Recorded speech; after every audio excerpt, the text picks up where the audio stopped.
do a lot of training in the military to give commanders the tools they need to deal with those decisions. Mm-hmm.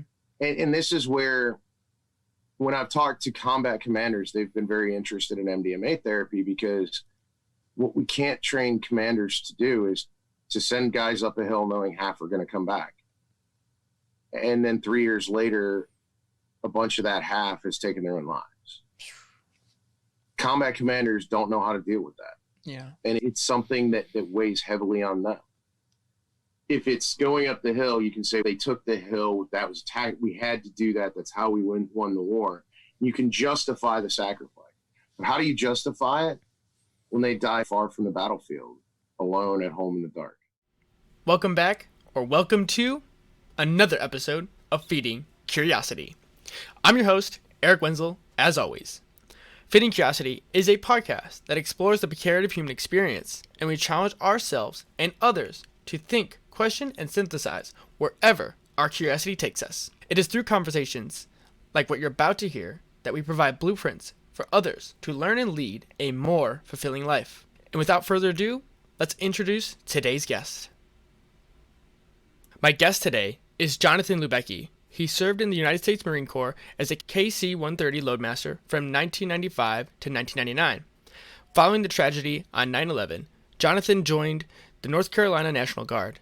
Upon returning home, Jonathan started experiencing nightmares and flashbacks. He developed crippling PTSD, which was complicated by his head trauma. His PTSD culminated in 5 suicide attempts that should have been successful. His first attempt was on December 25th, 2006, less than 3 months after returning home. Jonathan was medically retired from the United States Army on December 9th, 2009. His final attempt was on November 4th, 2013. After his final suicide attempt, with nothing left to lose, he enrolled in experimental MDMA therapy. The treatment eliminated his suicidal ideation, reduced his PTSD by 50%, and his depression by 70%. Currently, Jonathan is the MAPS Veteran and Government Affairs Liaison. MAPS is the Multidisciplinary Association for Psychedelic Studies. Founded in 1986, MAPS is a nonprofit research and educational organization that develops medical, legal, and cultural context for people to benefit from the careful uses of psychedelics and marijuana. I cannot understate how important this conversation is for me. I've spent a lot of my time over the last couple of years reading more and more about the benefits of psychedelic-assisted therapy. And in that time, I have listened to many conversations with the founder of MAPS, Rick Doblin, and podcasts Tim Ferriss, and others who are supporting this research. I was first exposed to Jonathan's story through a podcast with Rick Doblin that kicked off the MAPS Capstone project. They cover part of Jonathan's story and mention a Economist video on PTSD and veterans and how the treatment of MDMA helped Jonathan in a 7-minute video. It's nothing short of powerful. I watched that, and I heard Jonathan mentioned in other contexts around psychedelic therapy, and I couldn't help but reach out to him. I just wanted to hear more of it for my own. By doing so, I'm now able to help a organization get the word out on and help more people, hopefully, to go from someone who just reads and listens to how these therapies help people to now being able to talk to someone and then hopefully amplify the message is incredibly meaningful for me.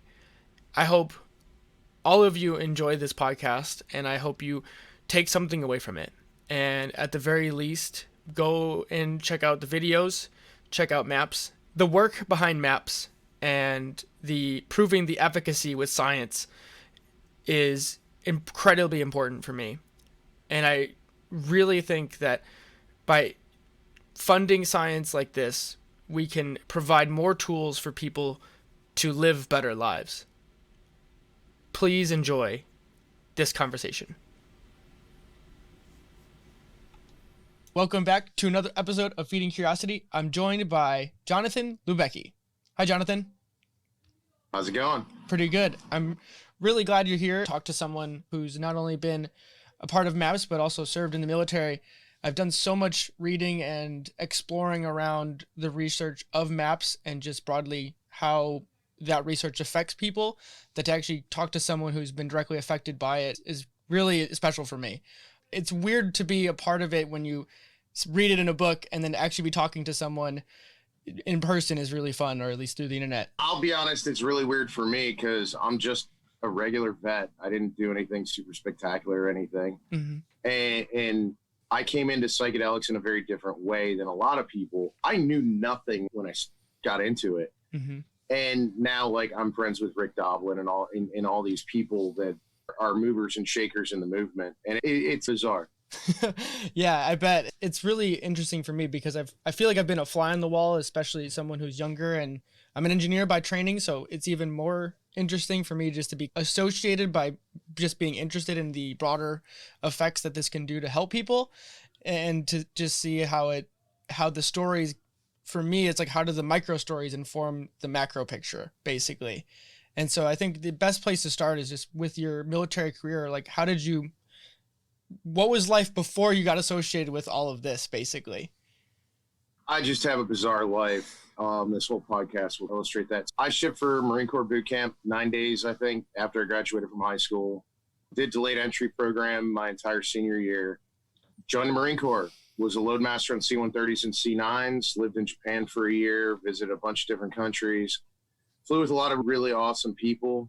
One of them actually was one of the people who was killed on Yankee 72 when it went down in 2017. Which, the good thing about that is I've reached out to people that I served with 20 years ago in the Marine Corps and started to rekindle those, friendships, which has been a good thing. Then I got out. I met a girl like many people do, and I realized me flying all the time was not conducive to a good marriage, so I got out and was married, and then I watched the towers fall. And so in March 2003, I joined the North Carolina National Guard. Joined an artillery unit, although the real reason I joined was to do Warrant Officer Flight Training. Went through selection and all of that, but ended up getting deployed first. My unit, we were an artillery unit that got trained as a truck unit, transportation unit. When we got there, a bunch of guys did gun trucks. We all got scattered to all these different jobs. I was a designated marksman at the access control point for a while. I worked towers. I have an AFES patch because I did guard duty at the PX. Did just a bunch of different stuff. But we were based out of LSA, Anaconda, Balad Air Base. Got mortared like 6,000 times. Oh my God. It was insane. I don't have this like super cool military career. And it's funny because a lot of people I deal with on the psychedelic side and on the veteran side, the Rangers and Navy SEALs and all this stuff. And like, I was just an artilleryman who went to Iraq. And I think that's a good thing to learn. Yeah. There's guys in my unit that have severe PTSD that never step foot outside the wire just because we got mortared constantly. There's other people I've talked to in Iraq who they were in Kuwait and they have PTSD because military sexual trauma. There's so many different ways to get PTSD. And I think as veterans, we have a habit of judging each other that we really need to drop because I know that male veterans who were raped in Iraq and they have severe PTSD from it. And they get shit all the time. Like, you didn't go outside the wire. What the hell? Theory with everyone, whether veteran or not, has been I don't judge other people's trauma. Yeah. I think I seriously think you're hitting on something really. We need to just get past that. I think because we hold ourselves to a standard that I don't think almost anybody can unless you're not human to some degree. Sociopaths. But realize when it comes to the whole toughness argument, I know Navy SEALs who have severe PTSD, Rangers, SF, all the operators, Tier 1 operators. A lot of them have PTSD. It has nothing to do with your job. It has nothing to do with how strong or how weak you are. Because, look, PTSD is simply you experience a trauma that is so impactful for whatever reason that it alters brain chemistry. Yeah. And part of this is it's the entirety of your life experience. That's why you can have three guys all experience the same thing and one or two might get PTSD and one or two may not. We don't know enough about what, other than trauma, what causes it and why some people get it and some people don't. And interestingly enough, since I've gone through MDMA therapy, I've experienced significant trauma akin to Iraq, and I still don't have PTSD. So I'm still one person. Why I got it the first time and haven't gotten it since, other than I did MDMA and I look at mental health differently. It's not genetic. It just is. There's general officers with PTSD. It does not discriminate based on rank or MOS, gender, none of it. I like to think of just stress in general, which to me, PTSD is like redlining your tolerance, where you just have too much of an input or for too sustained a period of time. And some people just have a larger container that they can take before it breaks, and other people just don't. And you can't compare apples to oranges because each one of us is unique in that sense, whatever that stress threshold may be. And for me, the question I would think of is, did you know that was going to be a thing while you were in the military, or is it just because that's like the environment you're in, you just deal with it until you get back home, or you don't realize it until you get back home?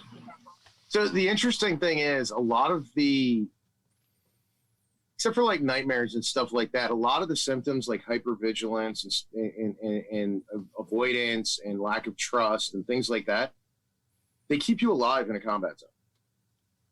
Part of my job was working at the front gate, and we were and I also worked with local nationals. And so those kind of things keep you safe.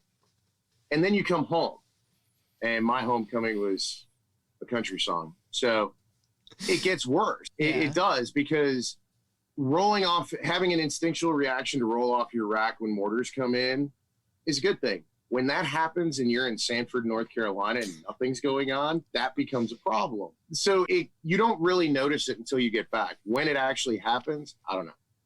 They knew something was wrong with me beforehand while I was there, because I also have a head injury, which doesn't help me. Oh, okay. That makes more sense too, because that's just going to exasperate some of these symptoms in general. The other thing it reminds you of is similar to how people respond in traumatic situations or just life or death situations. It doesn't really have to be traumatic, where I'm pulling on Sebastian Junger's book, The Tribe, where he talks about how people in the military, they form bonds with each other that are deeper than the average person, because you're counting on the people around you to be there in those moments where it might be life or death. And so when you get pulled back into normal society, where at least in the United States, it's way more individualistic, and you're stuck working 8 hours a day at the very least, or just not having a tight-knit support system around you. And I think you can, depending on the situation, but on average, I don't think it's really there. Like that sense of community and helping people find their footing to re-enter like average life. And this is where today's vets have some distinct advantages and disadvantages. One of the big advantages is sitting here on my computer, my phone, my tablet, I can message, call, interact with the guys I served with, regardless of where they live. I live in South Carolina. A lot of the guys I served with still live in North Carolina. And that's a good thing. It's also bad because you have a tendency to hole up in your house because you can interact without actually leaving. So then you're just interacting with the people you want to. And I tended to do that when I had PTSD, sometimes not even realizing. Was it like a sense of safety to reach out to the people you were comfortable with reaching out to, that were either like there with you or just comfortable with? I knew they wouldn't screw with me. We'd been through the same stuff, and they were friends, and they're friends with such a shared experience. I'd call people, and we wouldn't talk about Iraq or anything like that. We'd just talk. Yeah. And bullshit about the day and vent about whatever happened that day. And I had weekly therapy and lots of medications. Mm-hmm. So for you, was it weird? Because I've had people who've been in the military that are friends of mine that didn't get deployed really. And then they have people like thanking them or like giving them praise for something that they feel like they didn't earn. And I'm sure for you, it would feel almost just as different in a different sense to be praised. Yeah, I don't like, as much as I'm like on the news and stuff, I hate being in the spotlight. And it's funny, I hate when people thank me for my service, but I do notice when politicians don't, which is funny. In part because, I don't know, it makes you feel weird. Yeah. I got a buddy who's missing a leg. Are you thanking me because I didn't lose my leg? When you have PTSD, it's like, are you thanking me for going over and getting PTSD? Gee, I would have much rather not gone. Yeah. The thing about thanking a vet for their services, it's not for the vet, it's for the person thanking them. So they feel like they actually did something to help a vet. So they don't have to, it's the same as spending $2 on a yellow ribbon magnet and putting it on the back of your car. Are you going and working at a food bank? Are you actually answering the phone when a veteran calls in distress? Are you giving them a job? Are you looking past the fact that they haven't worked in 3 years because they've been trying to get their head on straight? Those are things people could do to actually thank veterans. Instead, it's much easier to just say thank you for your service and feel good about yourself, even though you actually probably made that vet feel bad or at least uncomfortable. Yeah. I think that's a really good point, because I think us as people, we overlay our own experiences on others more quickly than to actually think about that other person's experience, or at least pause first and let me just listen to this person's story first, and before I make a judgment about who they are. We look at the labels of people. We think veteran, so that immediately means, like you said, the yellow ribbons and things like that for some people.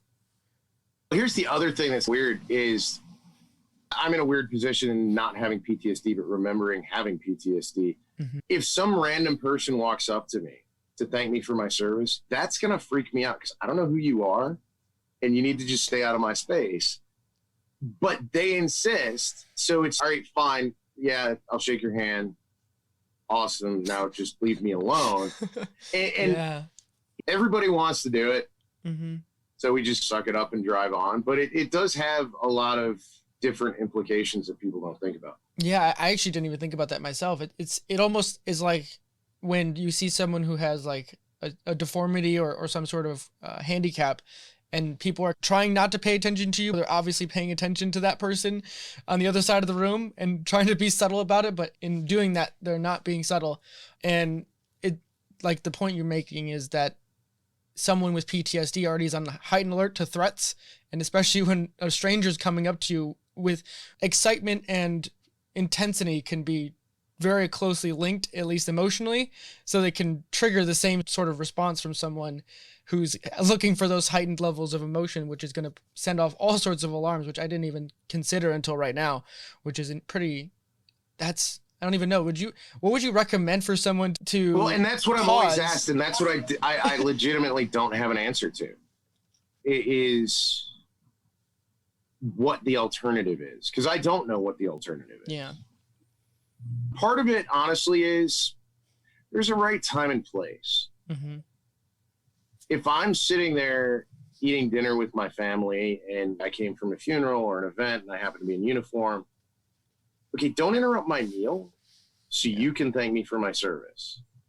And that's one of the other things. I think I don't have an alternative other than be mindful of what's appropriate in the time and place. Yeah, I think that's a good point. It's similar to treating how you would treat celebrities in that sense, or just remembering that people are people. Like no matter what status they may hold, is just they still have lives and they're not always supposed to be like on, so to speak. And think about this, for a veteran or someone in the military, it's also different. If you're a celebrity, pick any celebrity, like Ryan Reynolds. If you're Ryan Reynolds and you go to a restaurant, even if they let you eat, you're going to be signing autographs, you're going to be taking pictures. With someone in the military, you're just Sergeant John. That's it. And so people come up and treat you like a celebrity and you're not prepared for it. Yeah. And that's another big difference. And it's because they want to thank the Army for its service. And I happen to be that representative. Yeah, but I don't have another solution. Yeah. It's much better than people hating the military. Mm-hmm. And I switch gears here, but for transitioning outside of the military, but like into like normal working, what was that like for you? Because it has to be stressful. I just don't know how, like, no transition is ever easy. And I feel like coming out of combat and re-entering the workforce is its own can of worms. It's funny because one of the reasons why like a lot of vets say they want to go back is life is so much easier over there. It really is, because you don't have to worry about what you wear, what you're going to eat. Everything is structured. And so all you got to do is worry about staying alive and keep your buddies alive. Mm-hmm. That's all you have to worry about. When you come home, you got to pay bills. You got to do all these other things. So for me, yeah, I said me coming home was a country song. So my now ex-wife left about 2 weeks before I came home from Iraq, moved in with a lieutenant colonel. I found out when no one met the airplane, watched everyone in my unit go to someone, a parent or a kid or a friend, somebody, and there was no one to meet the airplane. So I walked out in the rain, turned my cell phone back on, tried to call, no answer. So when we were finally released after like turning weapons, doing all the crazy stuff we got to do, they're like, all right, everybody come back in 4 days. And we got on a plane in Iraq and then changed planes in Kuwait and then came home. It was like 36 hours from Iraq getting mortared to being in a bar in Raleigh, North Carolina. Wow. The military's done a lot to change that. But so I took a taxi to my house. It was empty. She took my dog, sold my car. Yeah. So while I was still in uniform, I went to my boss because I was in National Guard. So I left the job. So I was coming back and I went and I was like, I'm back. They're like, well, when'd you get back? It was like a couple hours ago. They're like, why are you here? Like, honestly, I don't know where else to go. I don't know what to do. Yeah. So I went home, didn't want to stay there. So I went and got a hotel room, sat in the shower for 4 hours trying to get all the dirt off me. And went to a bar in Raleigh, got shit hammered. Yeah, no kidding about the country song part. It's incredible because one, it's probably a testament to just how much work you've done to just put that in its own place, because I don't know if that was me, I'd probably still be pissed off to this day. Well, and here's the funny thing. It's hilarious when you're over there. Everybody thinks we're talking about sleeping with women and all this other stuff. Yeah. No, honestly, at least in my unit, we spend a lot of time talking about food. Like, this is the meal I'm going to have, the first meal I have when I go home. And I had this whole meal picked out at this restaurant. So on the way to the bar, I go to the restaurant. I'm like, all right, I was waiting for my dog to jump up on me. My dog's gone. I was waiting for my wife. She's gone. Like, everything, my motorcycle was gone, like everything. And I'm like, I can at least get this one meal. And the restaurant was closed, like permanently. Oh my God. They even tore down the exit that I got off the freeway on to get to my house and built a new one like a mile down the road. So everything changed while I was in Iraq. Yeah, it was insanity. And then we went back, did like a week or two of briefs, and then they're like, all right, you guys are good to go. So I went back to work. And yeah, it's weird. Between drinking, the stress, everything. Within 60 days of coming home, I put a load of Beretta 9mm in my temple and pulled the trigger. Done that twice. Tried to OD, slit my wrist twice. Then I found MDMA. I was going to say, just from that alone, and that was the start of one of the videos I'd watched that was recommended with The Economist, I think it was, and that video itself doesn't pull any punches, and I'm glad you brought that up, because I think that's the point of all of this, is we're not dealing with like soft things or whatever. We're dealing with life or death here. And people like yourself who leave to serve a country and you're left with nothing. But here's the other thing. Yeah. Yes, veterans are a lot of the face of this because we voluntarily put ourselves in harm's way and we endure that trauma and we come back with PTSD. But it's equally horrible for domestic violence survivors, rape victims, victims of various sexual and physical assaults, car accidents.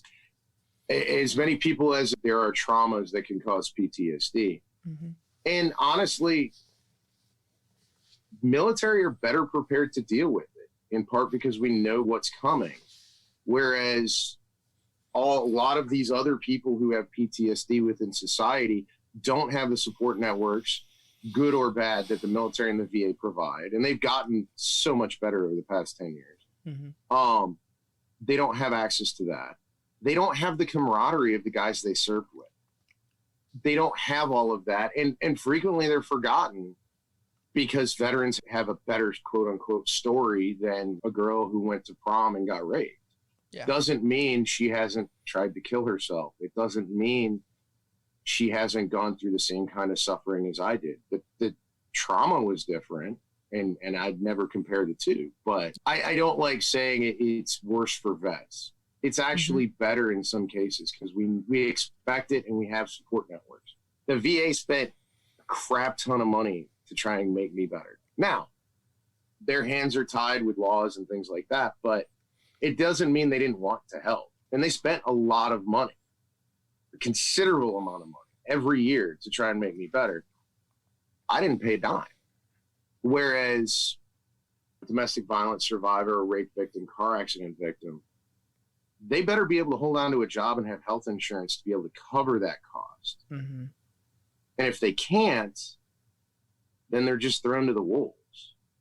I'm so glad you brought that up, because part of the reason I wanted to talk to you is because I really, truly see what things like MAPS is doing in your story as a first line of, if this gets approved or if we can prove that this actually does help people, it will get to other people that actually can use this too, like all of the people you've named here. And like you said, it's not worth comparing it, or you shouldn't compare it, because trauma is trauma at the end of the day. And we should just try to help people live a life that they can, or that they should be able to. Because how many people who've experienced trauma that couldn't either cope with it or work through it, that couldn't feel like live a meaningful life after that? And that's where I really go with all this, is trying to just help people feel like they can live the life that they wanted to at the end of the day. I feel like people don't, like, we all want to feel value in some way, and to feel like we can't do anything about it, like that just helplessness is wrong. And this is where the hopelessness and helplessness that comes with PTSD is in part because we as a society have lied to ourselves and said that PTSD is a chronic lifelong illness, that we can manage symptoms, but this is your new normal, when in fact it is a mental injury like any physical injury that can be healed in a matter of months. We can heal PTSD like a broken bone in 4 months. And that shift in thinking that it's a mental injury and that there's a treatment and it's effective and it goes away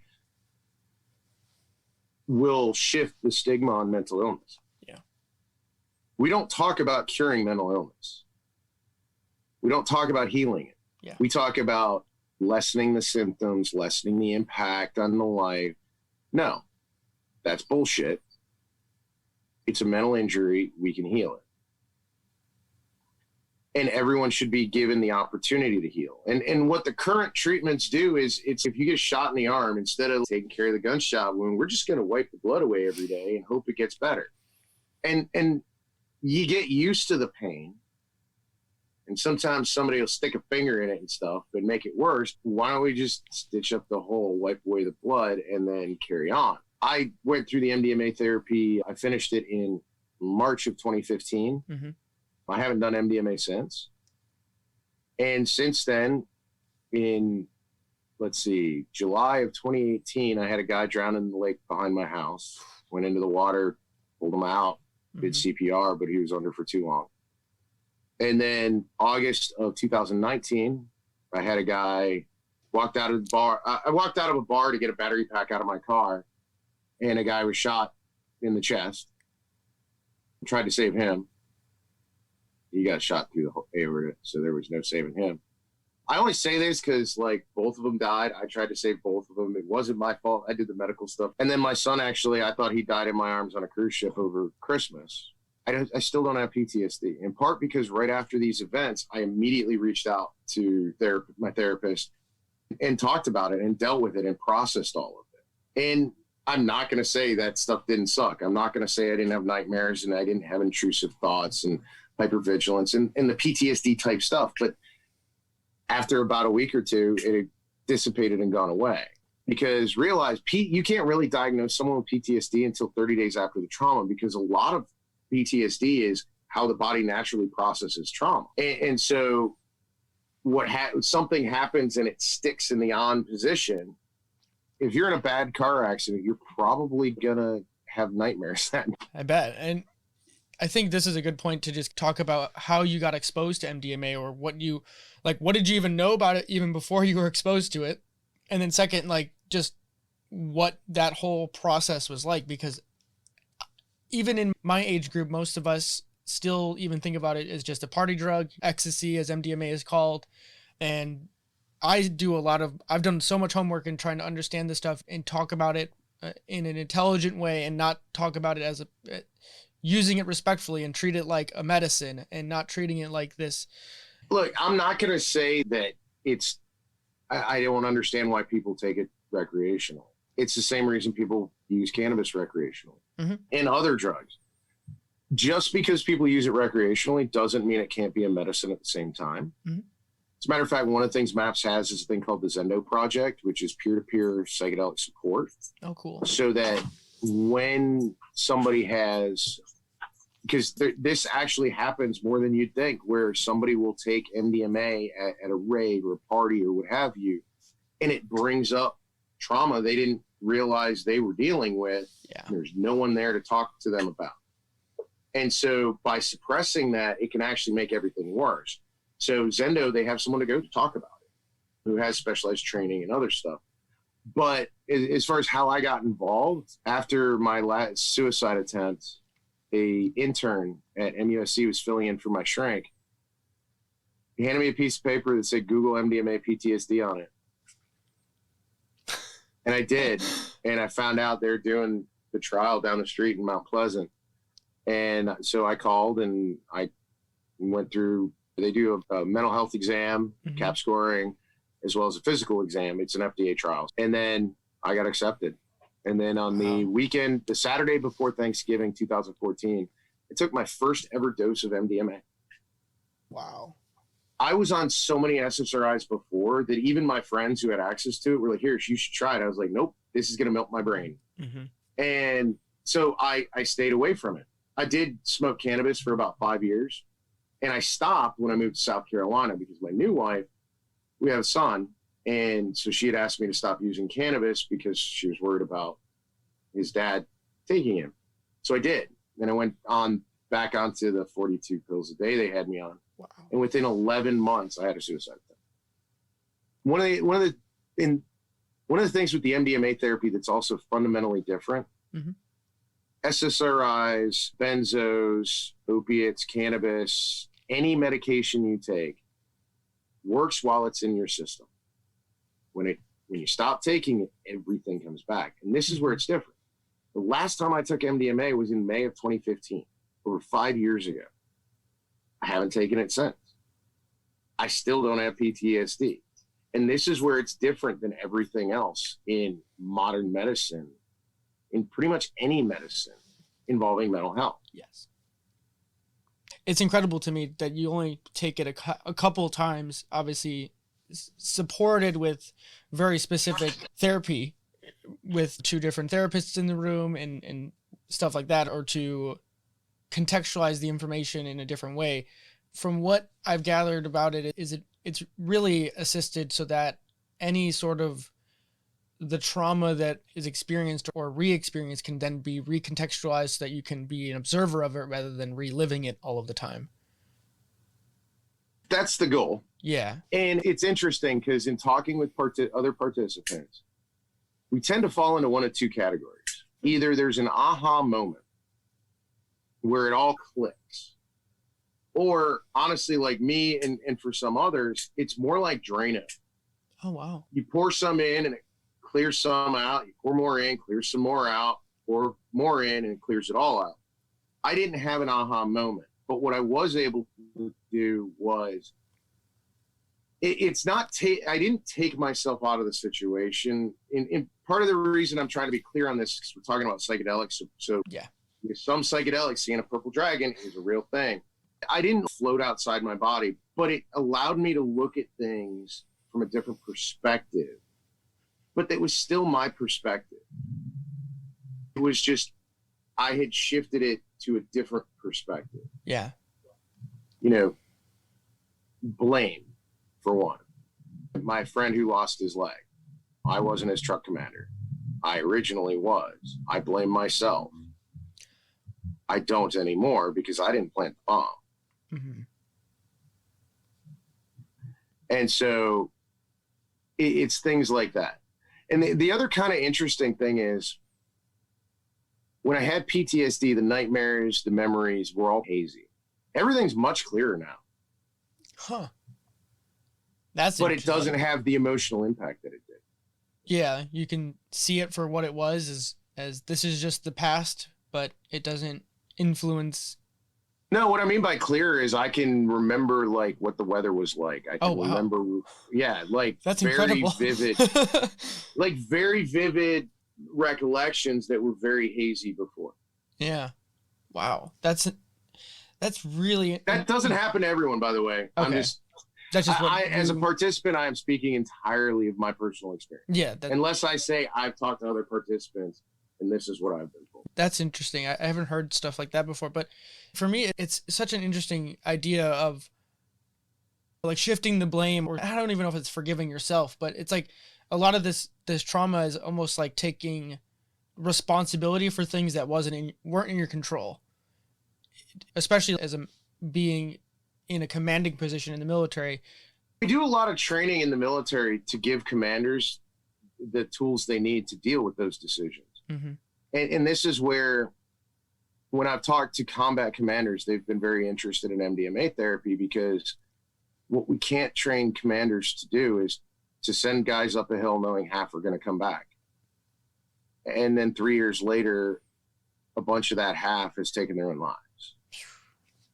Combat commanders don't know how to deal with that. Yeah. And it's something that weighs heavily on them. If it's going up the hill, you can say they took the hill. That was we had to do that. That's how we won the war. You can justify the sacrifice.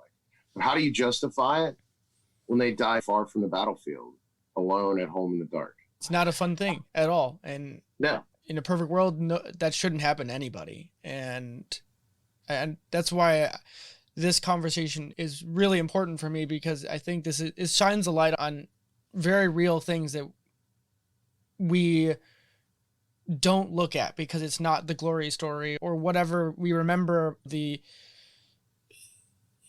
stories that we hear about World War II, but we don't think about the damage, the long-term damage that plays on people or affects how people come back home and then treat their children or treat their wives or treat whoever. And just being able to develop more tools like this, or just diagnose it in a way. We didn't really even understand what PTSD is until rather recently. It's always existed. As a matter of fact, if you read Homer's Iliad, it's described in the Iliad. Wow. That's incredible. There's a great book called Achilles in Vietnam by Dr. Jonathan Shea. Okay. He uses Vietnam veterans and then the Iliad to explain PTSD. Mm-hmm. Yeah, it's always existed as part of the human condition, how we have reacted to it. Because think about this. Think about all your old Westerns on TV. And the old drunk on F Troop was an old Confederate soldier. Or the town drunk in the West was always a guy wearing like an old uniform. The reason that stereotype came was because a lot of people had PTSD after the Civil War. Yeah. In the opening up of the Old West. And one of the things I've found very good, and it makes me happy, is seeing how mainstream media, and I don't mean like CNN, MSNBC, I'm talking like Legends, DC's Legends of Tomorrow, mm-hmm.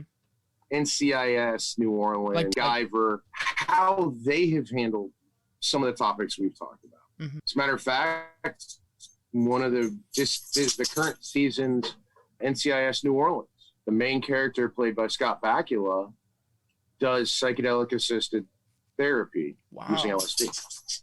In MacGyver, they do something similar, except they use DMT. And actually, in the DC Legends of Tomorrow, they use ayahuasca. They don't call it that, but that's basically what it is. Mm-hmm. But there was also an episode recently where the big mean criminal guy went back into Vietnam and met his dad and realized why his dad was the way he was. In my life, my grandfather was wounded on Guadalcanal, mm-hmm. and ended up leaving my grandmother and my father when my father was an infant to run away with a nurse in Hawaii. I get it. Being a vet with PTSD, I get it. It's not the right decision, but it does affect everything. Because I know how my dad not having a father in his life, growing up, my dad was born in 43, affected him, which in turn affected me. Yeah. I know how I wasn't a great dad when I had PTSD to my stepson. And I know, at least I like to think, I'm a much better dad now. It does impact families. And it's interesting because I've talked to a lot of people that I graduated high school with and went to high school with, because with that age cohort, you had a lot of parents who were Vietnam vets. And I've talked to some of them about how this has impacted them. And it's hard to talk about because people think you're saying they were a bad dad or a bad mom or what have you. And that's not it. It's a matter of, one, there's always that moment in a child's life where they realize that their parents are people. And it's not wrong to say, how could things have been better if they had been able to heal? Yeah. I look at history. One of the big questions I have in my head is MDMA was invented right around 1920 in Germany. What would have happened if a Corporal Adolf Hitler, when he crawled out of the trenches of World War I, was able to do MDMA therapy? How would the world be a different place? Everything may have unfolded in the same way. It may not have. And this is where, if you look at most of the stuff that's going on in the world, from the protests and riots, international, everything is based on trauma. Yeah. Now, one of the things I like to think about is in the not too distant future, within 5 or 6 years, hopefully, there's going to be clinics everywhere. And a kid in New York City who's going to get beaten tonight by his parents is going to be able to heal and go to college. And, they might get a law degree. And then they go and they run for Congress. And then they become president, or they become prime minister, or they become whatever. Yeah. And when the people who are making these decisions in society are making those decisions based on the facts in front of them rather than pre-existing trauma, you can remove a lot of the chaos and harm. Think about this. Let's talk about something more current events. If you have a black man who grew up and saw police roughing people up, whether it was justified or not is immaterial because it's his experience of seeing that. And then he gets pulled over. He's going to be nervous. He's going to be triggered. And that cop who's been arresting people his whole career is also going to be nervous and triggered. And so you have the person in the car who's shaking and because they're nervous.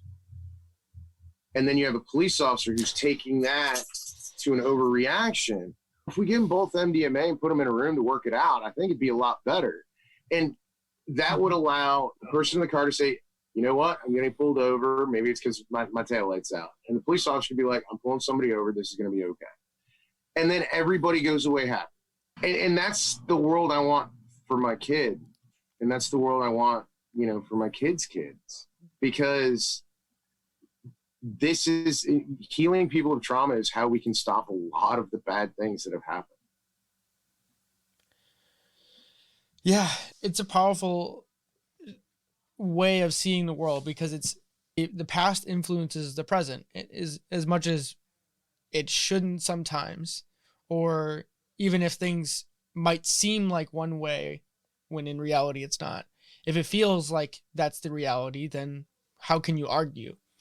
And for me, I've tried to explain this to some of my friends, where when you see if someone from the inner city has this perception of cops being this certain way, or even if they maybe haven't experienced, they always hear stories from family members where this is what you expect from cops from being the little, like at age 5 before you can understand it.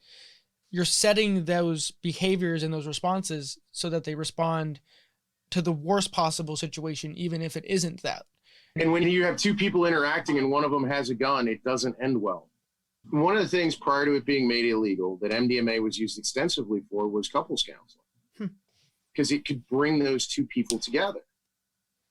And so it creates love, it creates understanding, it creates trust, mutes the fear response in the brain.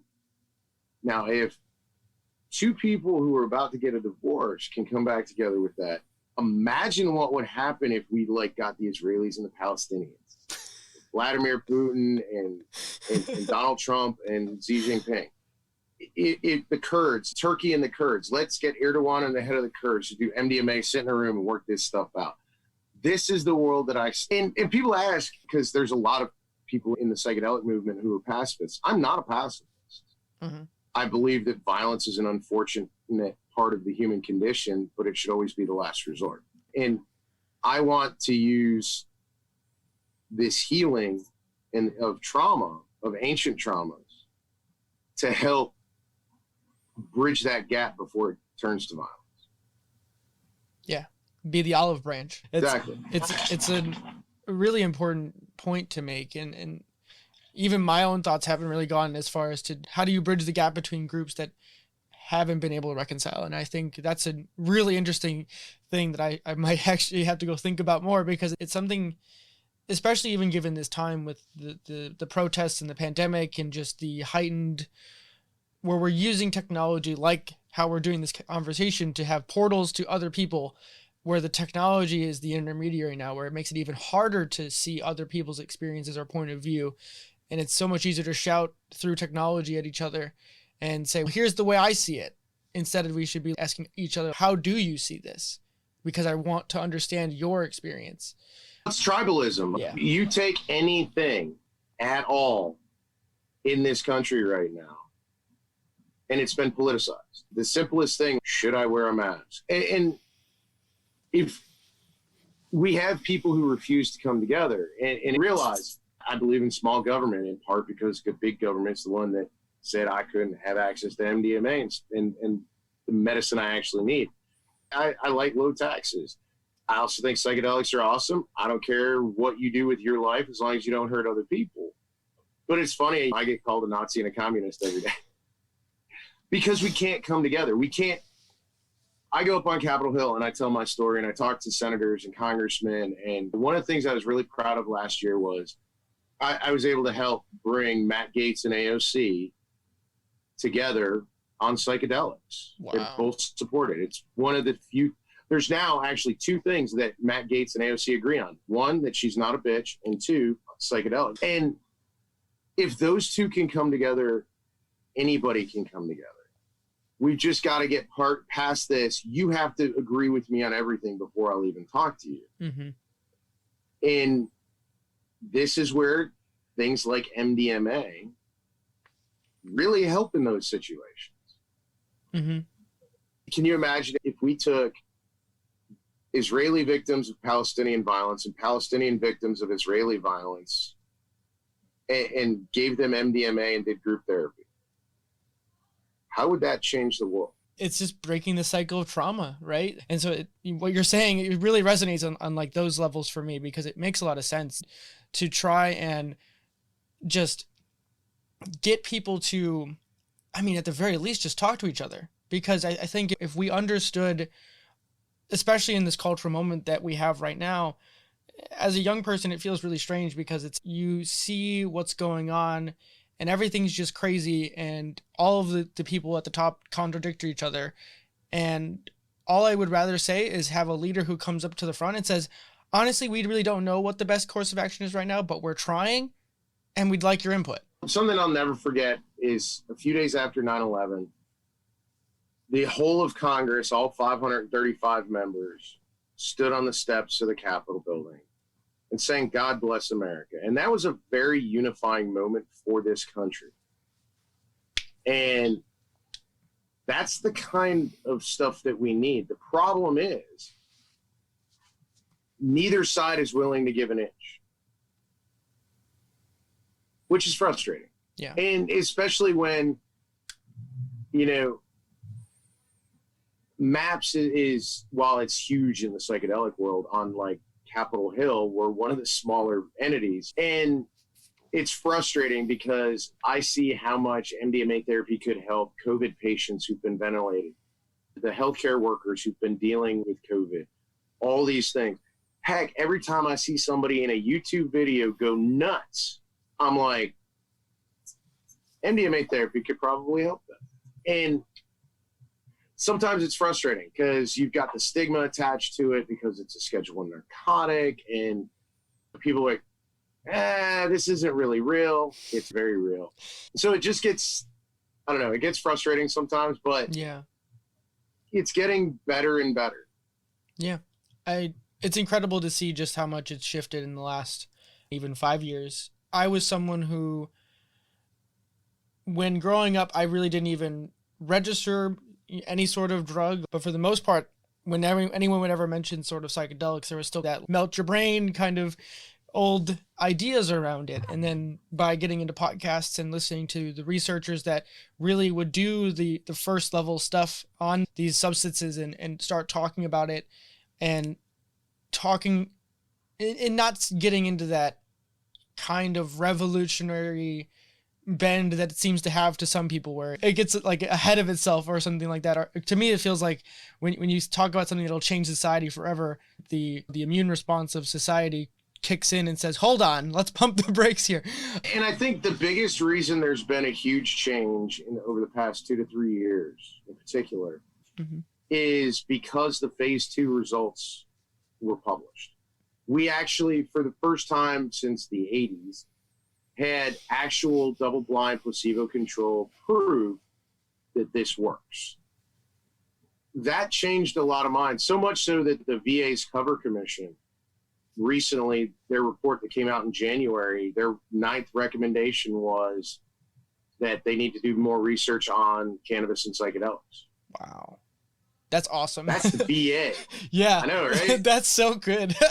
That's so great to hear that. And we're just over an hour right now. And I'd love for you to just talk about the capstone challenge for MAPS. Yeah. And just what your, not your involvement directly with that, but just what is that program and all about that? Because I really just want to include links and just how we can push as a society to making this happen realistically. I'll give you, there's 2 really good links. The first one is mdmaptsd.org. If you have PTSD and you want to apply for a trial, that's where you go. Realize we have slowed our recruiting for phase 3 a little bit because of COVID, and we're trying to adjust. That may already have been fixed, but I know that was an issue we were working on. The other is, I'll get you the link to put down there. If you search MAPS, Capstone is we're raising $30 million. $10 million of it was from our board of directors and long-term donors. $10 million came from Tim Ferriss and his friends who did a $10 million matching grant. We're trying to raise the last $10 million so that we can get that middle 10. And once we have that $30 million, we will have the funding that we need to bring MDMA to market in the United States. And we're actually a nonprofit, so all donations are tax deductible. We're a 501c3. We were the first, I believe there's a second now, nonprofit pharmaceutical company. It's a rarity. Yeah. We don't have investors. Okay. If you want to invest in MAPS, what you're actually investing in is people like me, helping people who are suffering get better. One of the things I like to say is supporting MAPS and investing in MAPS, your return on investment is pretty simple. More fathers, less flags. Yeah, there's almost nothing to say to that other than thank you, realistically, to just not only hear your story, but to hear how much it's affected your life, so much so that you have become a champion for it. Like you said, you're just some guy who served in the military. You said you didn't have a special career per se, but I don't know. For me, I decided to reach out to you and hear your story, at least directly. I felt like there was more there because I thought that at the very least there was more to the story than what the 5 minutes that you normally get on standard media. And if there's any other closing thoughts that maybe we haven't covered or things that have come up in this last hour, or if not, how can people connect with you? One of the things is my drive every day is pretty simple. And that is, I remember how much it hurt when I was suffering. And I was given a very unique opportunity to heal.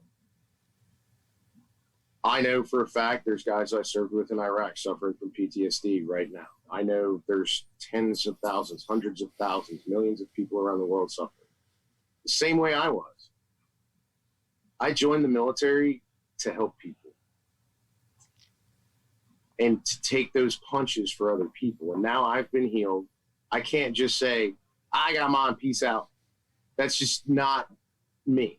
And so that's my drive every day is I'm not going to quit until everyone on the planet has access to the same kind of healing that I did, because it's a miracle. It really is.